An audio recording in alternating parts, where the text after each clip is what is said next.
What's up everyone, welcome back to a brand new video on the channel. Yesterday I made my championship table predictions, so today I thought it was a good time to predict the Premier League because it is starting with Fulham versus Arsenal Saturday morning. I'm really excited and intrigued to see especially how the newly promoted sides go on with how much championship analysis I've done last year. But as always, as a Chelsea fan, I'm so excited to see how the Premier League is going to pan out. And before we move on in the video, I am doing Fantasy League this year, and this is the team I'm rocking up with game week 1. This is the team I've gone with. I actually really quite like it actually. If you want to join my league, the code is on the screen right now, so feel free to join it if you want to. If you want to talk more about the Fantasy League, you can always join me on Discord. There is a voice channel where we talk about our Fantasy League, and I will be popping on there frequently on the Friday or on the Saturday so we can talk about the Premier League and our Championship Fantasy League team before the opening day fixture. So if you guys haven't joined the Discord server and you want to, the new link to join is on the screen right now. It's open for 24 hours. If you catch this video a day late, don't worry. You can always comment if you want to join the server. I'll send you a new link and then you can join just like that. If you guys like what you see and you want to see more content from me, please make sure you do give this video a like. It's tremendously appreciated. Please subscribe if you haven't done, or if you're new around here. If you're new around here, my name is Alex. I do football content and especially championship content as much and as often as I can. I'm on 244 subscribers at the moment. If you can push to 250 as quick as you can, it would really make my day. If you know me well enough, my target is to get 1,000 subscribers before the end of the new season, because if I get 1,000 subscribers, BenHD has agreed we could do a collaboration, which I think will be a dreamy collab. I mean, I don't know what video we'll be doing, but it'll be something good, don't you worry. But without any further ado, let's start predicting this Premier League table. Starting things off in 20th place, I have got Fulham down here. Now, I think it's going to be very interesting for you guys to know which of the newly promoted teams am I backing in this league. And unfortunately with Fulham, for me, they've not signed enough players for me to guarantee safety. Of course, they joined the Premier League 2 seasons ago where they splashed 100 million getting Jean-Michel Sarri, Andre Schürrle, but even that wasn't enough.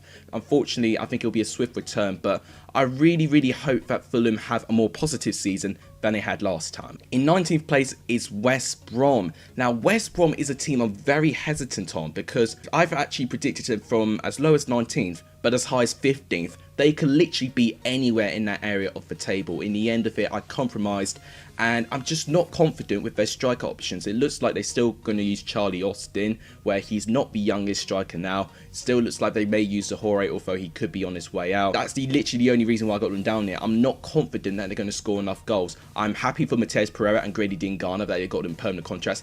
Them by themselves can almost keep West Brom in the league. But right now, I feel like they are a little bit of the underdogs, being a newly promoted side as well, unfortunately. 18th place is the one non-newly promoted side, Aston Villa. Now, I'm a bit hesitant with Aston Villa because they were pretty slow in the transfer window, although they had got Matty Cash recently, which I think is a good potential replacement for El Mohanadi, who's not the youngest fullback now. But also, it looks like they will get Ollie Watkins. I've been hearing that they could get him for around 33-34 million, which is going to be their club record signing, which is well deserved for him.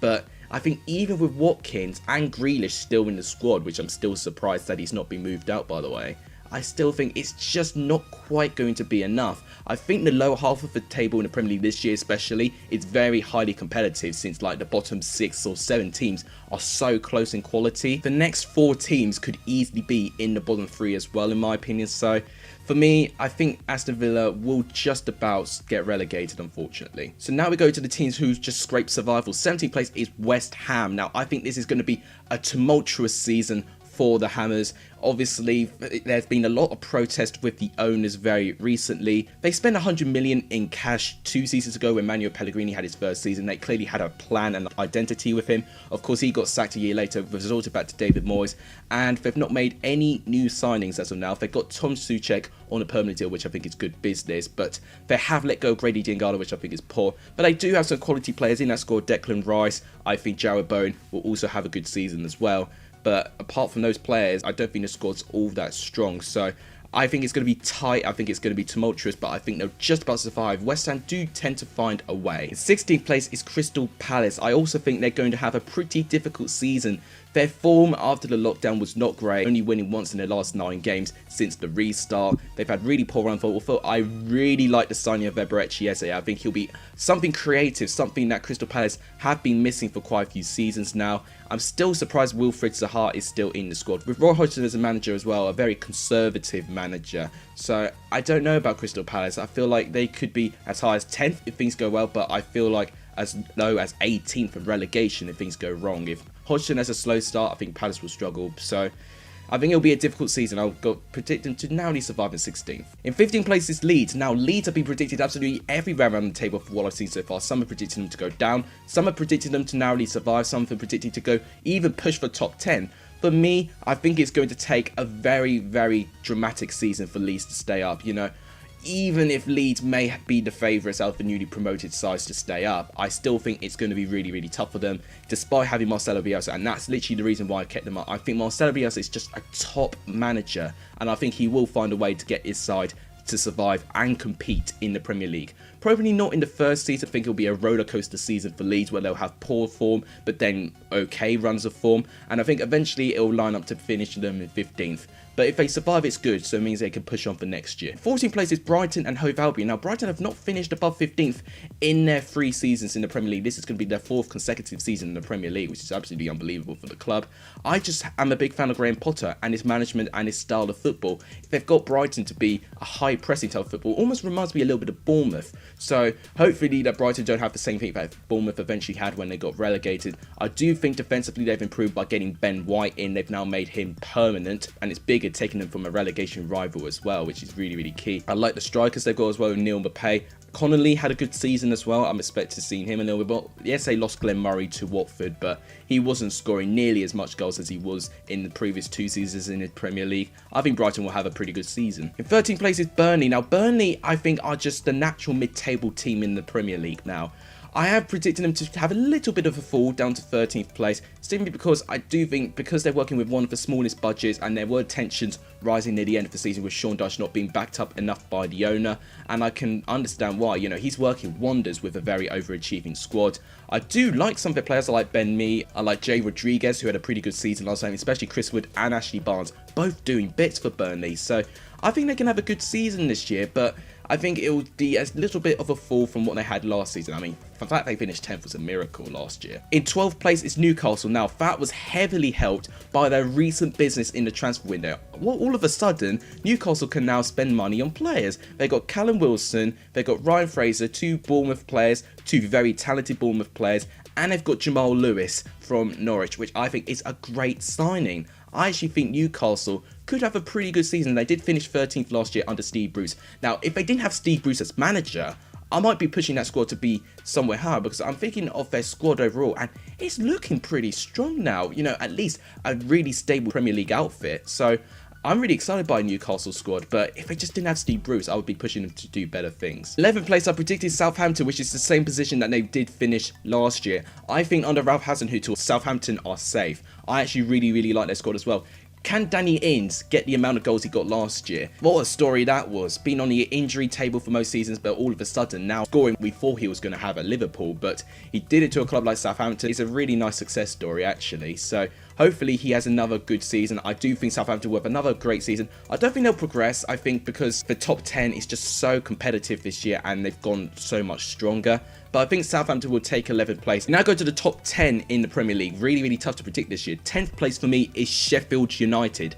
I do think they will have a bit of a drop following their success, you know, of them finishing 9th place. I don't think they'll actually drop that heavily now because they've got some recent players in. I love the 2 signings of Jayden Bogle and Max Lowe from Derby. I think already gained defensive options in. I think they are fantastic signings for Sheffield United to have. They have got Ethan Ampadu as well from Chelsea, which I think is a fantastic signing, and I really wanted Chelsea to keep hold of him, but unfortunately he's gone to Sheffield United now. But he'll be fantastic for Sheffield United. He spent last season with RB Leipzig where he was really, really good there. Really rate Chris Wilder and Sheffield United in general. I think they'll have another great season. 9th place, I predicted Leicester City.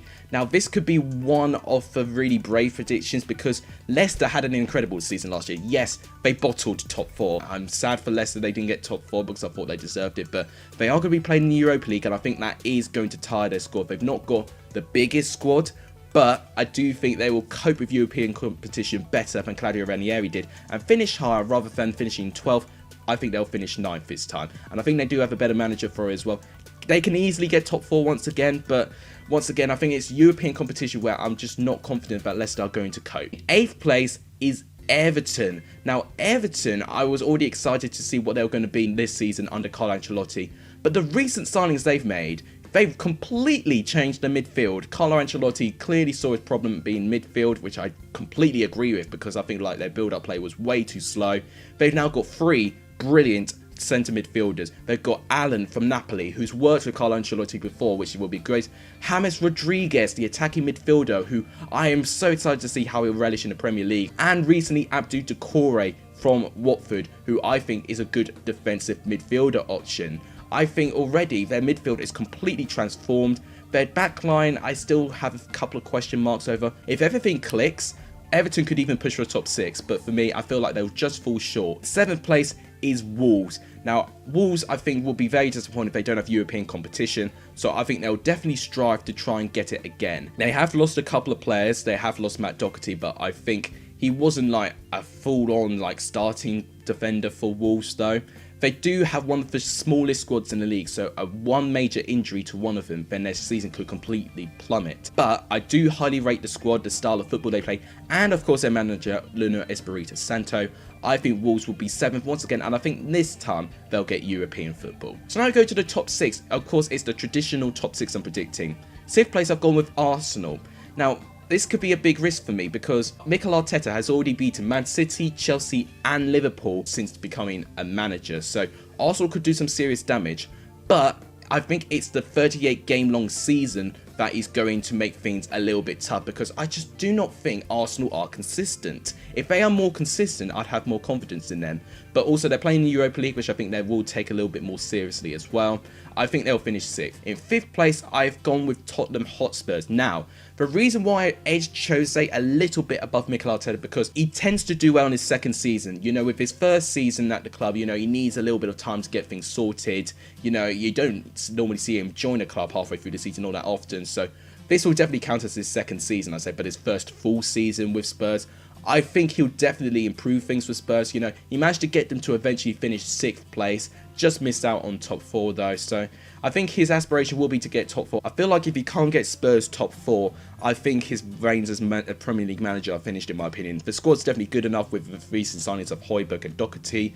I think Spurs can definitely go for it, but I don't think it'll be enough. 4th place for me is Manchester United. Now, I was so close to put Spurs 4th and Man United 5th instead, but the recent signing of Donny van der Beek has convinced me enough that Manchester United will be up there again. And to be honest, they are playing a lot better, especially they're scoring more goals, albeit about half of them were penalties, but they are scoring way more goals now. Mason Greenwood had a breakout season, Martial, Bruno Fernandes, Pogba, Rashford, all of them had a great season for Manchester United last time. They've definitely got the tools to push up, but I'm just not convinced with the manager.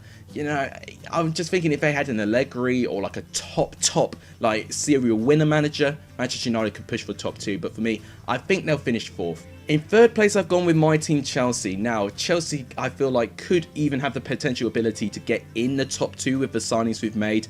But I'm being realistic here. I feel like Liverpool, Man City are in the league above everyone at the moment. So it's going to take a lot to overtake them. Although, if one of them has a really bad season, then maybe that's when Chelsea could potentially overtake. Of course, the signings of Havertz, Thiago Silva, Ziyech, Werner, all of them are great signings, and it looks like we still could go for more. We've been linked with Edouard Mendy, the Rennes goalkeeper, who's had a save percentage of 72%. I mean, that's incredible in itself. Just going to be a question mark whether Frank Lampard can cope with it. So, we now get to the top 2 now. Who have I predicted to win? Right, in 2nd, I've gone with Liverpool, and 1st place, I've gone with Manchester City. So, Liverpool 2nd. For me, I think Manchester City are just going to overtake. With Liverpool, they only made that one signing, that fullback from Olympiacos, who could be good. But in my opinion, they needed a little bit more. They needed a little bit more depth to compete with the pressure that Manchester City are going to put on them.